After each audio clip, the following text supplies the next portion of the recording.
Hop, hop, non, doucement. Oh, oh, oh, j'ai encore rien dit, j'ai encore rien dit. De toute façon, c'est votre écran, vous allez casser. Hein, bon. Alors, oui, je sais, je vais me faire des ennemis, mais la vérité doit se propager. Donc, d'abord, une petite information en astrophysique.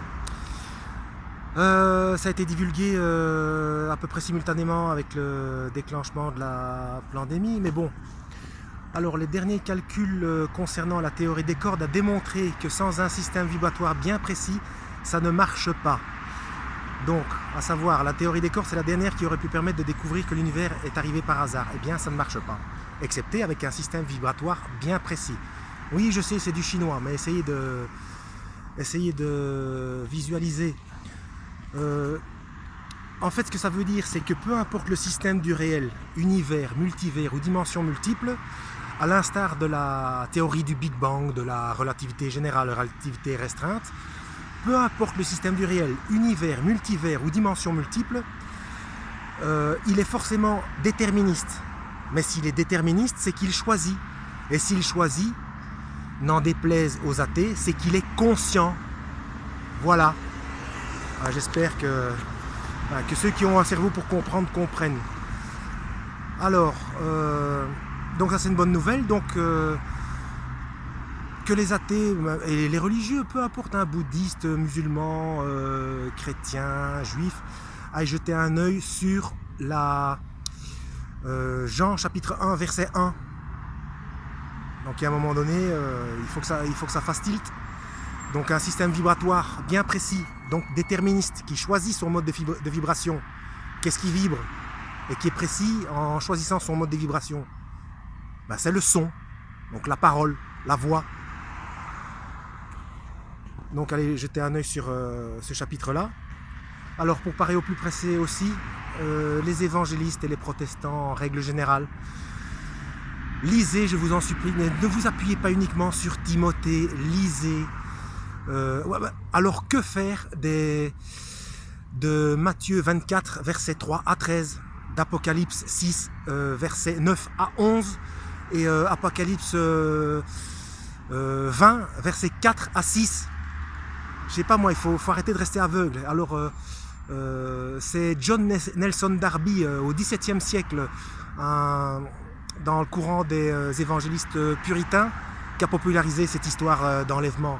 Mais c'est de la foutaise, c'est de la foutaise. Il suffit de lire correctement. Alors, aux catholiques. Les catholiques, oui, je sais, vous connaissez les arguments, etc. Mais les arguments dont on dispose, ce sont bien les arguments du Christ. C'est le Christ lui-même qui parle comme ça. Il suffit de lire les 10 commandements, et puis quand, je ne sais plus dans quel verset, où le Christ explique bien, enfin Yeshua de son vrai nom, entre parenthèses, il explique bien qu'on prie le Père, donc on prie personne d'autre. Et puis cette histoire de statues, etc. Tout ça c'est dans les 10 commandements aussi. Tu ne feras pas d'image taillée pour l'adorer, etc. Enfin, je sais pas moi, si vous refusez même les directives du Créateur et de son Christ, bah alors moi je peux rien faire d'autre. Hein. Donc alors les Juifs, comment il y a au moins une quarantaine, et je ne l'ai pas sur moi, hein. Donc comme je fais le truc à l'arrache, il y aura probablement plusieurs vidéos, il y aura certainement plusieurs vidéos, il y a au moins une quarantaine ou une cinquantaine de versets qui définissent bien. Si vous lisez le Nouveau Testament, vous verrez bien que dans la Torah, c'est bien de Jésus qu'on parle. C'est pas compliqué, hein. Bon, alors les musulmans, Surat Yunus, verset 94, la sourate Anissa, verset 171, dans la sourate des femmes, 171, Mohammed Rasulullah, paix sur lui, je respecte, il n'y a pas de souci, mais il le dit lui-même que Yeshua, Issa comme vous l'appelez, il est le verbe et le souffle, l'esprit de Dieu. Donc, dans un même verset, on ne peut pas dire que quelqu'un est le verbe, qu'il est le Messie, Al-Masih. Donc, il avoue qu'il est le Messie, le verbe et l'esprit. Et dans le même verset, on dit que c'est un simple messager. Enfin, c'est l'un ou l'autre, c'est pas les deux. Enfin, ou alors, il faut qu'on m'explique. Moi, je comprends pas. Par contre, et ça je dis aux autres religions, dans le Coran, il y a des vérités aussi concernant qui est les 3 religions au paradis et en enfer.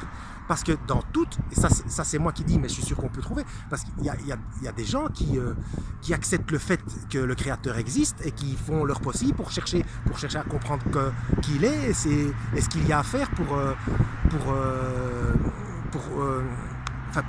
lui obéir, quoi, et de comprendre qu'il veut vraiment notre bien, que c'est lui le créateur et qu'il existe tout simplement. Et imaginez que vous avez des enfants, plusieurs enfants qui pensent de manière différente et ils n'arrêtent pas de se disputer entre eux.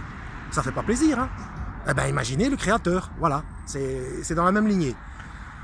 Bon, je vais m'arrêter là pour le moment.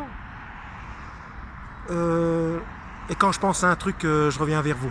Voilà, que Dieu vous guide. Ah oui, bonne nouvelle. Alors le 12, ça vous pouvez vérifier aussi sur le site Théonopsie, l'intervention des mages.